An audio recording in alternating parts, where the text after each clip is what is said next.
Magandang araw po sa inyong lahat, mga mahal naming kamundo.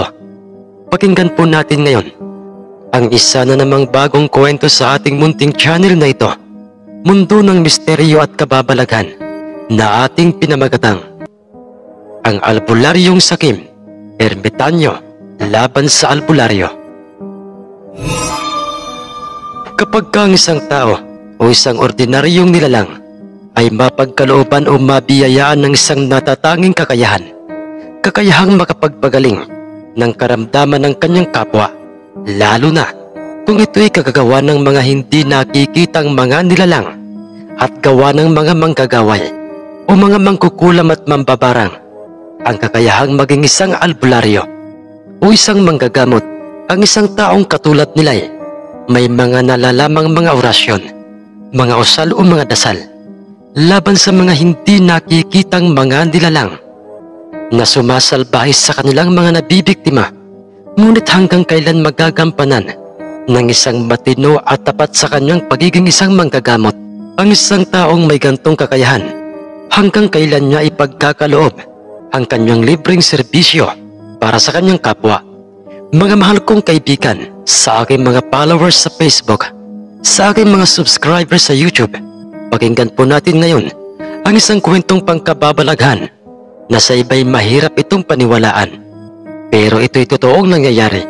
Maraming dekada na ang nakakalipas. Pakinggan po natin ngayon ang kwentong naranasan at nangyari sa buhay ni Mang Crisanto na ating pinamagatang Ang Albularyong Sakim, Albularyo laban sa Ermitanyo. Tahimik at simpleng namumuhay sa isang baryo ng mga panahong yon ang pamilya nila Mang Crisanto. Kapiling niya ang kanyang asawang si Aling Dolores at ang kanilang tatlong mabubuti at masunuring mga anak, at pare-parehong mga nag-aaral na ang mga ito. Isang responsable at huwarang ama kung ilalarawan itong si Mang Crisanto, at ang pangunahing trabahong kanyang inaasahay at pinagkukunan ng kanilang pagkain ay ang pagiging isang magsasaka nitong si Mang Crisanto. Lahat halos ng mga trabaho sa bundok ay kaya at kabisado niya. Nagpapasuhor din siyang magkopra, umakyat ng niyog, at ang mag-uling ng mga kahoy upang ibenta sa bayan. Bagamat ganoon ang kalagayan ng kanilang buhay, ngunit masaya ang kanilang pamilya dahil nananatili ang pagkakaisa sa kanilang lahat. Nang mga panahong yun ay wala pang maunlad na teknolohiyang umiiral sa mundo. Wala pang mga cellphone, telebisyon at kuryenteng nakakarating sa kanilang baryo, at tanging mga gasera lang na may gas ang nagsisilbing ilawan sa gabi ng mga residente ng kanilang baryo. Hindi rin mawala-wala sa mga kwentuhan ang patungkol sa di umano'y isang matandang lalaking maputi ang balat. Kutis banyaga, may mahabang gininto ang buhok, maging ang kanyang bigote at balbas. Isang nilalang na kung tawagin ng mga tao sa kanilang baryo'y isang ermitanyong nagpapakita sa bundok, at marami ang nagpapatunay na nakita yun ng mga ilang magsasaka sa kanilang baryo. Maging si Mang Crisanto ay hindi rin nakaligtas sa pagpapakita ng naturang ermitanyo. Ngunit hindi isang matandang lalaki, kundi isang binatang may makisig na pangangatawan. Isang maputing lalaki, matangkad, nakasuot ng puting malinis na kasuotan, at walang kanal ang pagitan ng kanyang labi at ilong. Isang engkanto. Araw noon ng Biyernes Santo, naisipang magtabas at maglinis ng Mang Crisanto sa lupain ng bundok na minsang ipinagkatiwala sa kanya ng kanyang kaibigang may kaya. Habang nagtatabas siya doon sa mismong bundok ng mga ligaw na mga damo at nagpuputol ng mga kasagarang laki ng mga kahoy na siyang kanyang gagamitin sa itatayo niyang maliit na kubo, ay bumungad sa kanyang harapan ang nasabing binatang engkanto, dahilan upang mangilabot itong si Mang Crisanto, at nagawa pa niyang mabitawan ang mga buhat-buhat niyang mga kahoy. Huwag kang matakot, Ginoo. Hindi ako masama. Isa akong mabuting kaibigang makakasama mo sa isang pagbabago ng iyong buhay. Ang sabi sa kanya ng nasabing nilalang. Isang kaibigan? At anong ibig mong sabihing pagbabago ng buhay ko? Teka lang, anong klaseng nilalang ka ba? Ang mayroong sindak na pagkakatanong ni Mang Crisanto sa misteryosong lalaking kaharap. Isa akong mabuting engkantong naninirahan sa gubat na ito. Isang engkantong kabilang sa mabubuting lahi ng mga engkanto. At ang dahilan kaya ako naparito at nagpakita sa iyo dahil sa ipinagagawa sa akin ng aming hari. Hindi totoo ito. Isa lamang itong panaginip. Di ba? Nananaginip lamang ako. Totoo ang lahat ng ito, Crisanto. At hindi ka nananaginip lamang. Kung ganoon, ano bang pagbabago ng aking buhay ang ibig mong ipahiwatig? At saka, sa dinami-rami ng mga tao dito sa aming baryo, ba't sa akin ka pa nagpakita? Dahil ikaw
pagkakaloob namin sa iyo o mapapa sa iyo ang kakaibang kakayahan sa panggagamot na wala sa ibang manggagamot.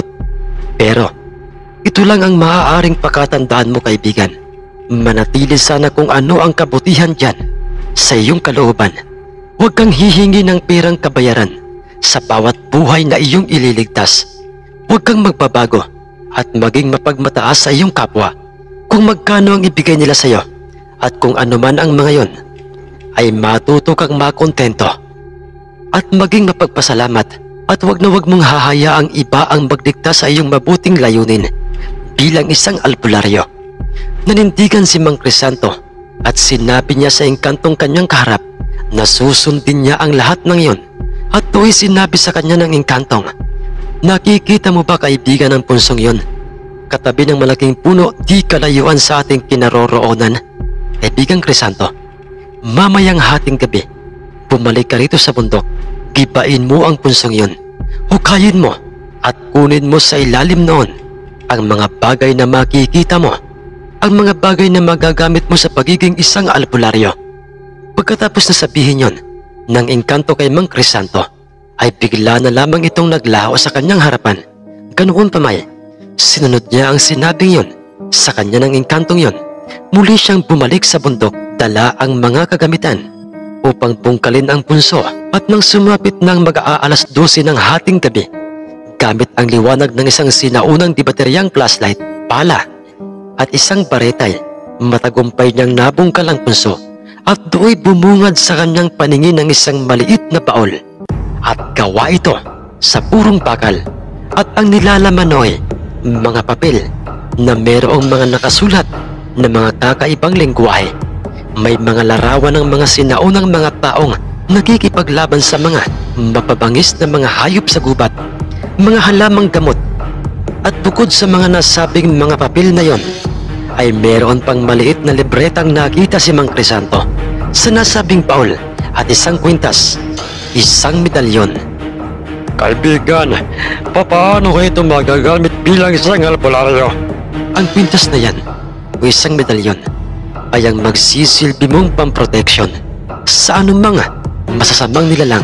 At ang mga nakasulat sa mga papel na yan at sa libreta ay kinakailangan mong tandaan at pag-aralang mabuti Malaki ang maitutulong niyan sa iyo sa kung ano ang mga orasyong uusalin mo upang magkabisa sa mga halamang gamot at sa taong pagagalingin mo. Huwag kang mag-alala, hanggat nasa sa iyo ang mga yan ay maiintindihan mo na rin sa kung papaano mo yan gagamitin. Ang sabi ng engkanto sa kanya, 2 linggo ang mabilis na lumipas.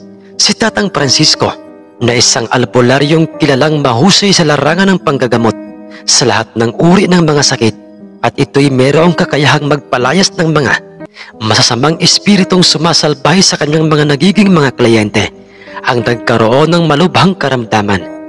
At itong si Tatang Francisco ay gabi-gabi itong dinadalaw ng pananakit ng kanyang ulo. Matinding kirot ng ulong maging siya may hindi niya ito malaman kung anong nangyayari sa kanya. Hindi rin niya kayang gamutin ang kanyang sarili. Magkailang beses na siyang dinala sa doktor ng kanyang mga anak. Ngunit nakapagtatakang walang makitang kung anong dahilan ang mga doktor kung bakit siya nagkakaganoon. Hindi nila matukoy kung anong sakit meron ang matandang albularyo. 3 mga albularyo ang nagmula pa sa kabilang baryo ang dinalaw at sinuri si Tatang Francisco. Ngunit lahat sila'y bigo na matukoy kung sino ang sumasalbahe sa kanya. Dahil do'y pumasok sa isip ni Mang Crisantong pasyalan niya ang kanilang kabaryong albularyo upang siya na mismo ang magpapalaya sa kung sino mang mga nilalang ang nagpaparusa sa matanda. Dolores, kinakailangan kong mapuntahan ngayong gabi si Tatang Francisco. Kinakailangang mapalaya ko siya sa kahirapang dinaranas niya. Malaki ang utang na loob natin sa kanya dahil ginamot niya ang ating panganay noong maengkanto ito. Bagamat nagdadalawang isip noon itong kanyang asawang si Aling Dolores, ngunit nang maisip niyang maganda ang hangarin ni Mang Crisanto, kung kaya't hindi na niya ito pinigilan pa. Nang mismong gabing yon, medyo maulan, ay naglakad si Mang Crisanto patungong tahanan ng albularyo at do'y naratnan niyang nag-uusap ang 3 mga albularyo. At ang kanilang pinag-uusapan ay ang tungkol sa kaawa-awang kalagayan ng albularyong si Tatang Francisco. Naroon ding nag-aalala at umiiyak ang kanyang buong pamilya. Samantalang sa papag ay nakita niya ang nooy payat ng albularyo. Natutulog ito, ngunit bakas na bakas sa kanyang hitsura ang matinding paghihirap. Magandang gabi po, Nanang Loleng. Ang pambugad na pagkakasabi ni Mang Crisanto sa asawa ni Tatang Francisco. Pinapasok naman siya nito sa loob ng kanilang bahay at kinausap kung ano ang sadya niya sa kanila. Naparito po ako, Nanang Loleng, upang subukang pagalingin si Tatang Francisco. Hindi kagad nakasagot kay Mang Crisanto ang pamilya ng albularyo dahil inisip kagad nilang na baka nagbibiro lang itong si Mang Crisanto.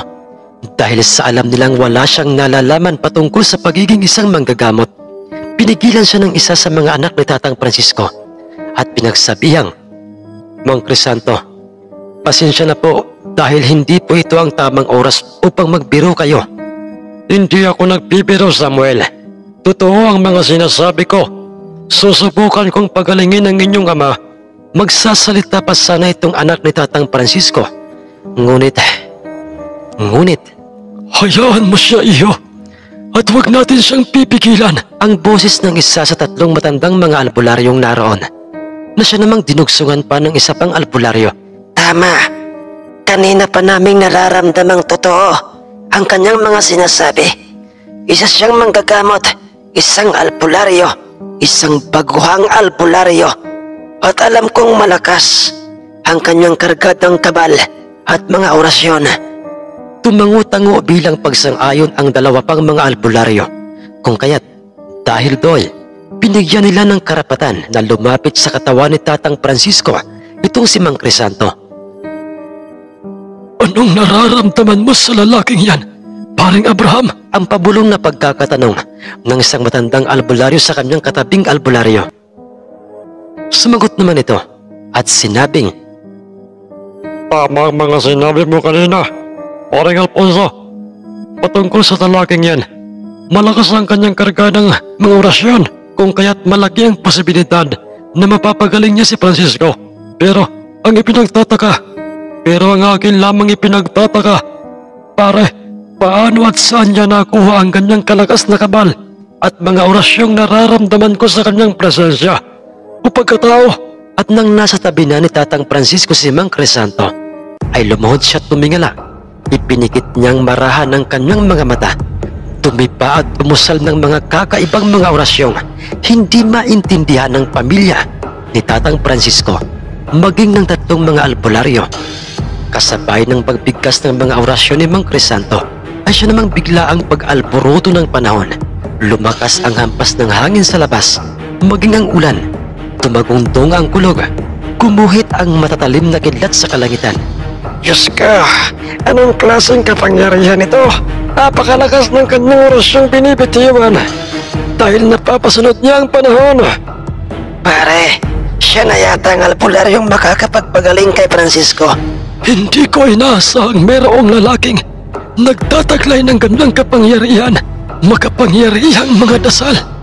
Ang pag-uusap ng tatlong mga albularyo, ilang sandali pa'y nagising ang matandang albularyong pasyente ni Mang Crisanto, na siya namang pagdilat ng mga mata ni Mang Crisanto. At doon lamang kumalma ang panahon. Tumayo si Mang Crisanto, ngunit ng mga pagkakataong yun ay parang meron ang nagbago sa kanyang hitsura, dahil parang kumikislap na ang kanyang mga mata. Marahan niyang idinampi sa noo ni Tatang Franciscong patihayang nakahiga ang kanyang kanang kamay, at pagkatapos ay nagwika itong parang may kinakausap. Dalawang bagay lamang ang maaari mong pagpilian. Pagmamatay ka ngayon o ang mabuhay sa paraang alisin mo ang iyong itinanim na barang sa katawan ng matandang albularyong ito. Ang seryosong pagkakasabi ni Mang Crisanto, manghang-mangha noon, at hindi makapaniwala ang pamilya ni Tatang Francisco. Ganoon din ang tatlong matatandang mga albularyo. Ilang sandali pa'y bahagyang umihip ang hangin sa labas, at kasunod noy ay may nagsalitang, "Malaki ang naging kasalanan sa akin ng matandang pakialamerong albularyong yan. Dahil isinalba niya ang buhay ng isang taong pinarang ko. Dahil sa kanyang malaking pagkakautang sa akin, iniligtas ng matandang albularyong yan ang buhay ng taong yan. Dahil do'y naisip kong isanla sa demonyo ang aking kaluluwa, upang mabigyan ako ng higit na kapangyarihan bilang mambabarang, upang pahirapan ang albularyong yan. Nagtagumpay ako dahil kahit sino mang mga albularyo ay hindi siya kayang pagalingin." Pero iba sa pagkakataong ito, nilalang, dahil hindi ako pipitsuging albularyo lamang. Ako na ang albularyong pipigil sa masamang balak mo kay Tatang Francisco at kahit kanino pa man. Ngayong sumagot ka. Buhay o kaligtasan ni Tatang Francisco o ang kamatayan mo? Paano kung piliin ko ay ang kamatayan ng matandang yan? May magagawa ka ba ho? Ginoong albularyo? Meron! at sa tingin ko'y kinakailangan kitang sampulan. Muling umusal ng mga kakaibang kataga o mga orasyon sa hangin si Mang Crisanto, at pagkatapos noy, hinipan niya ang kanyang palad at mabilis niya itong ikinuyom na parang inipon niya sa loob ng kanyang nakasaradong kanang kamay ang mga leterang orasyon. Kasunod ay kanya itong ibinato sa labas ng bahay. Lumangit-ngit ang kidlat kasabay ng biglaang pag-atungal ng boses ng mambabarang na para bang ito'y nasasaktan. Ay, nalupot ka! Papaano at saan mo natutuwa ng mga ganyang mga usan masakit at parang nahihirapan akong huminga? Ganoon ba? Sa tingin mo ba ay may karapatan kang malaman? Traitor na mambabarang, sampol ko pa lang yan sa'yo. At sa oras na hindi mo alisin ng iyong itinanim na barang sa katauhan ni Tatang Francisco, ay tutuluyan na kita. Susunugin ko ang katawan mo sa impyerno. Nagmatigas pa rin ang mambabarang. Hindi nito sinunod si Mang Crisanto, kung kaya't iniba niya ang hugis ng kanyang kanang kamay. Ginawa niya itong parang patalim. Dahil doon, ang hugis ng kanyang kamay ay sumisimbolo sa isang matalas na kutsilyo. Tereble! Napakahusay ng lalaking ito, at para bang gagamitin na niya ito sa kanyang kaaway. Papatayin niya ang mambabarang. Ang manghang pagkakasabi ng isang matandang albularyo. Wala na akong ibang maisip na paraan kundi ang kitlan ka ng buhay. Sandali lamang po, Mang Crisanto. Huwag mo pong gagawin yan kay Tay. Huwag niyo pong ididikit sa liig ni Tay yang kamay mong katulad ng anyo ng isang matalas na kutsilyo. Huwag mong gigilitan si Tay. Ang nag-aalalang sabi ng anak ni Tatang Francisco. Ngunit pinagsabihan siya ng isang matandang albularyo at sinabi nitong, Huwag kang mabahala, iho, sa iyong ama. Magiging ligtas siya dahil hindi siyang mapapahamak kundi ang mampaparang na sumalbay sa iyong ama. huli na ang lahat nang humingi ng tawad ang mampabarang at hindi na mapapawi pa ni Mang Crisanto ang kanyang ginawa dahil parang kutsilyong hiniwa ni Mang Crisanto ang leeg ni Tatang Francisco. Do'y naglabasan ang mga itim na dugong nagmumula sa kanyang ulo. Inakala ng pamilya ni Tatang Francisco na patay na ang matandang albularyo. Ngunit nagkamali silang lahat dahil totoong maraming itim na likidong inilalabas ang sugat sa leeg ni Tatang Francisco. Ngunit nang maubos yun ay katakatakang wala silang makitang isang hiwa o sugat sa leeg ng matandang albularyo. Bukas po, Nanang Loleng, meron po kayong mababalitaang matandang namatay sa kabilang isla at siya ang matandang mambabarang na sumalpay sa asawa nyo. Pagkatapos na sabihin yun ni Mang Crisanto'y biglang sumuka ng maraming patay na mga insekto. Si Tatang Francisco mabilis namang pinainom ng maligamgam na tubig at inusalan ni Mang Crisanto ang tubig na yun na ininom ng matandang albularyo at kasunod no'y Ligtas na po si Tatang Francisco. Nakalaya na siya sa kapangyarihan ng isang mambabarang na sinanla sa demonyo ang kanyang kaluluwa. hindi makapaniwala at manghang-mangha ang tatlong mga albularyo kay Mang Crisanto. Ganoon din ang buong mag-anak o angkan ni Tatang Francisco sa mga kakayahang meron si Mang Crisanto at nagkatotoo ang mga sinabi ni Mang Crisanto dahil kinaumagahan mismo ay nabalitaan nilang patay na ang matandang si Tatang Paquito. Nalingid sa kaalaman ng mga tao sa kanilang islay. Isa pala itong mambabarang. Tuluyang gumaling si Tatang Francisco at ang pangyayaring yun ay kumalat sa buong baryo. Naging usap-usapan at siyang naging dahilan upang makilala at maging tanyag na albularyo itong si Mang Crisanto. Mga mahal naming kamundo, abangan niyo po ang karugtong wakas ng kwentong ito. Pansamantala ko po itong pinuputol dahil po sa meron pang ibang mga kwentong inaayos ang inyong lingkod. Maraming salamat po sa inyo. Shoutout po sa inyong lahat at magandang araw po o gabi po sa inyong lahat.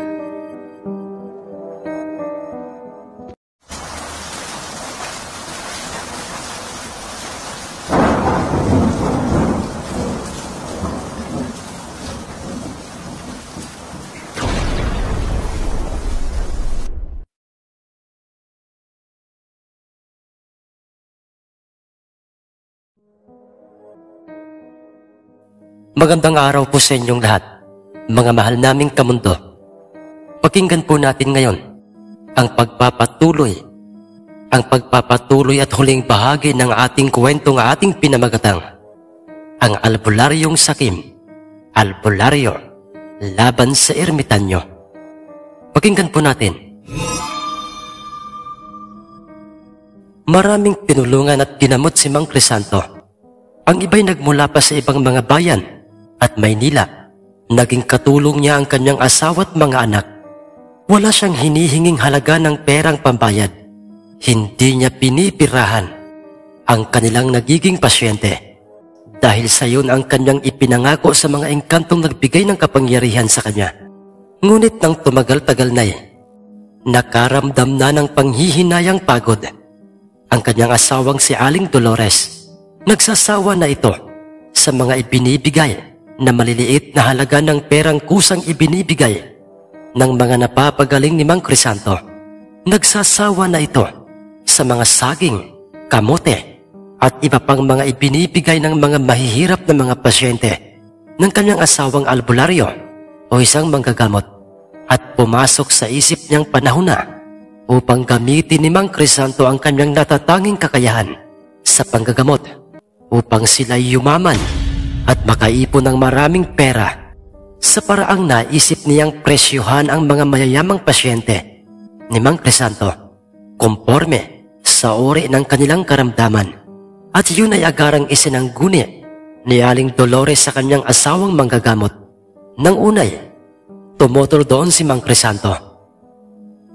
Ngunit nagpatuloy sa pagsusumikap itong si Aling Dolores na mapapayag ang kanyang asawang manggagamot hanggang sa siya'y magtagumpay. Ngumising parang diablo si Aling Dolores nang kanyang mapauo ang kanyang albularyong asawa. Nagkaroon na ng pagbabago sa patakaran ng ginagawang panggagamot ni Mang Crisanto. Bagay na labis-labis na ipinagtataka ng mga mahihirap nilang mga pasyente. Dahil sa inuunang pagalingin ni Mang Crisanto ang mga mayayamang pasyente at sinisingil nila ito ng malaking kantidad, mga mayayamang may mga sakit na kanser, nawala ng lunas at ang mga mahihirap ay binabaliwala na ni Mang Crisanto hanggang sa dumating na nga sa sukdulan ng pagiging sakim sa mga kayamanang panglupa ng mag-asawa. Yumaman sila't nakasarado ang kanilang magandang pundar na mansyon sa mga mahihirap na gustong magpagamot. Binulag na sila't nalasing sa mga kayamanan, bagay na magbubunga ng hindi maganda sa kanilang pamilya, lalo na nga sa buhay ni Mang Crisanto. Isa pong matandang lalaki, Papa, ang kanina pa pong kumakatok sa ating gate. Amusin po, Papa, mabaho at parang pulubi. Ganoon ba, anak? Anong ginawa mo? Ano ba raw ang sadya ng matandang pulubing yan? Hinahanap ka niya, Papa, dahil may importanteng sasabihin raw po siya sa inyo. Pinalayas ko po siya at dinuraan ko pa sa kanyang mukha, Papa, pero ayaw pa rin umalis. Ano?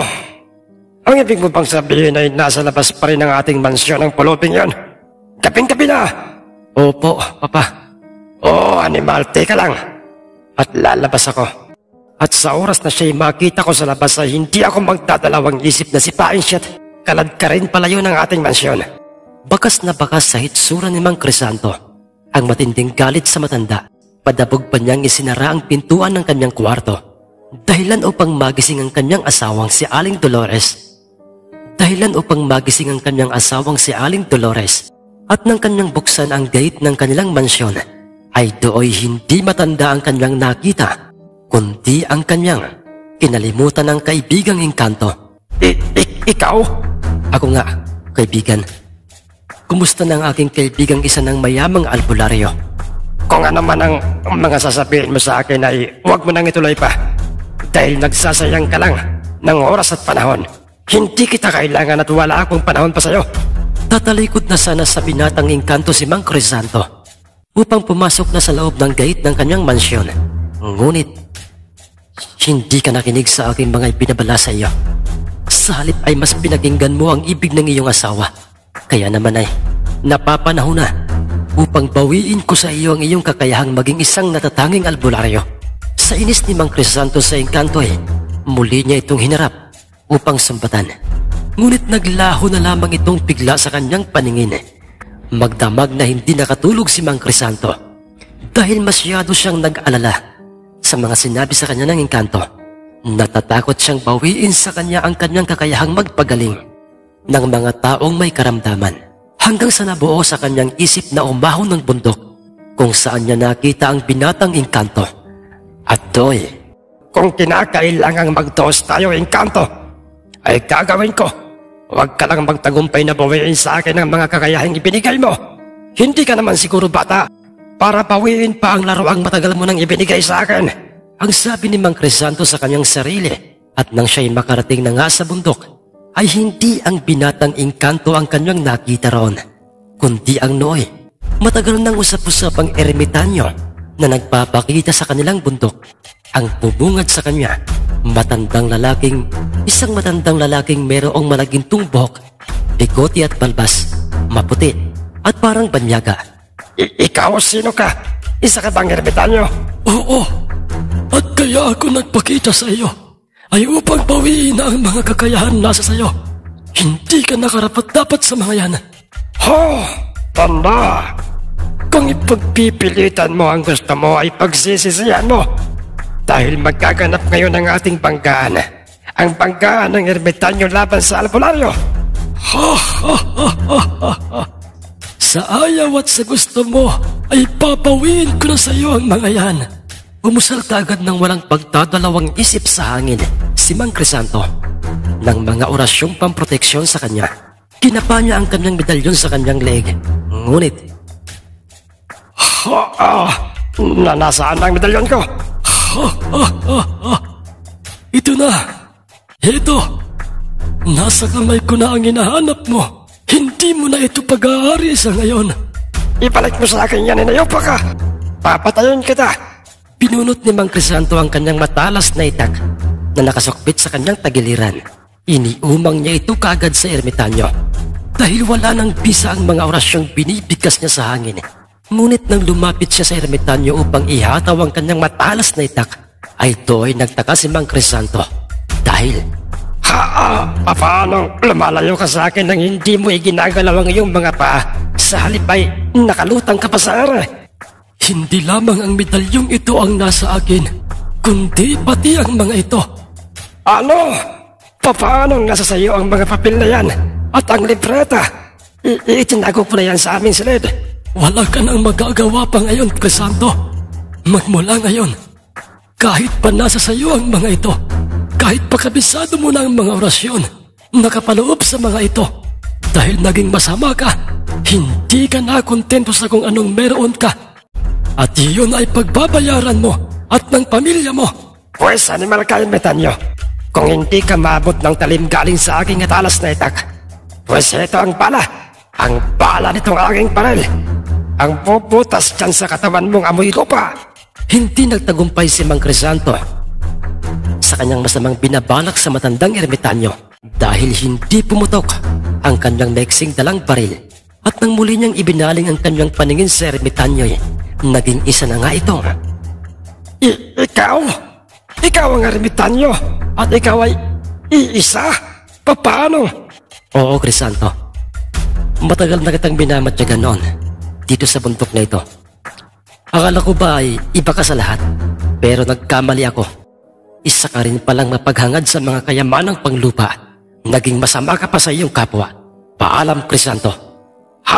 Ano ito? Ba't nandidilim ang paningin ko?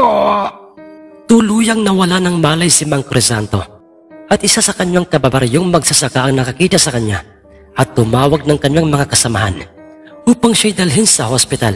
At nang siya'y nagkamalay doon, Carlo at Pilimon, kayong dalawa, nasaan ako at anong ginagawa ko rito sa hospital? Nakita ka naming walang malay sa inyong bundok, Mang Crisanto. Kaya naman ay tinawag ko si Pilimon upang tulungan niya akong madala ka rito sa ospital. Dahil Mang Crisanto, huwag ka po sanang mabibigla sa mga sasabihin ko. Ang pamilya niyo po, ang asawa at mga anak niyo ay patay na po. Ano? Paano at bakit? Anong nangyari sa kanila? Nasaan ang pamilya ko? Nasunog po ang buong mansyon niyo. Wala pong naisalba ni isa, kundi ang mga bangkay nila. Mabilis po kasing kumalat ang apoy dahil sa merong malakas na hangin ang mangyayari ang sunog. Halos gumuho ang mundo ni Mang Crisanto ng mga pagkakataong yon. Umiyak siya ng umiyak, paulit-ulit na nagsisi at humingi ng kapatawaran sa Diyos. Ngunit huli na ang lahat na sayang lang ang buhay ng kanyang pamilya dahil sa kanilang kasakiman, sa kayamanang panglupa at ang mga taong mahihirap na minsang humingi ng tulong sa kanya at kanyang pinagdamutan, ay sila pa ang nag-aksaya ng oras at panahon na iligtas siya at dalhin sa hospital at nakaramay niya sa pagpapalibing ng kanyang pamilya. Sayang ang mga kakayahang bihira lang at minsang napasa iyo, iho. Crisanto, hindi ko akalaing mangyayari at hahantong sa ganito ang lahat. Ang nooy sabi ni Tatang Francisco sa kanya, namuhay ng nag-iisa at punong-puno ng pagsisisit kalungkutan ang buhay ni Tatang Crisanto. Hindi niya matanggap-tanggap ang naging masalimuot na nangyari sa kanyang buhay at kanyang daladala yon sa kanyang libingan. Maraming salamat po sa inyong lahat na nakinig sa ating kwentong ito. Next lamang po ito, pero punong-puno ng aral. Abangan niyo po ang ating mga kwentong susunod nating i-upload sa ating channel. Maraming salamat pong muli at magandang araw po sa inyong lahat.